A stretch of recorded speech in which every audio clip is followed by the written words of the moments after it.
আসসালামু আলাইকুম। সংগ্রামী ব্যক্তিত্ব জনতা, আপনারা অবগত আছেন গতকাল নামের ইসলাম বিদ্বেষী মহিলা নাস্তিক যোদ্ধা আমাদের আত্মা প্রশান্তির জায়গা, আমাদের বিশ্বাসের জায়গা, আমাদের বেদনার অনুভূতি সামরিকদেরকে নিয়ে যে কুটিত্বমূলক আচরণ করেছে, কুটিত্বমূলক বক্তব্য ফেসবুকে সোশ্যাল মিডিয়া প্রকাশ করেছে, তার দৃষ্টান্তমূলক শাস্তির প্রতিবাদে আজকের এই প্রতিবাদ সমাবেশ থেকে জানিয়ে দিতে চাই, মৌলভীবাজারের মাঠে শাহ মোস্তফার কাছে এই মৌলভীবাজারের মাটিতে কোন ইসলাম বিদ্বেষী নাস্তিক মুরতাদের তাই হতে পারে না। ঠিক করো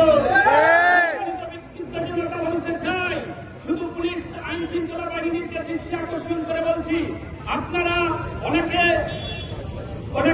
টেস্ট করেছেন, আপনারা আইনের ব্যবস্থা করেছেন, কিন্তু আপনাদেরকে এটাও মাথায় রাখতে হবে, যদি সাপ করতে রেখে আপনারা গর্তের মুখ বন্ধ করেন তাহলে আর মেনে নেওয়া যাবে না।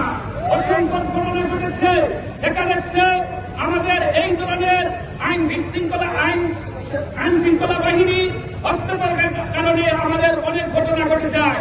আমি আপনাদেরকে বলতে চাই, আপনারা অনেকে হাজতে দিয়েছেন, জেলখানায় দিয়েছেন, এটা ঠিক কথা, কিন্তু দৃষ্টান্তমূলক শাস্তির ব্যবস্থা গ্রহণ করবে।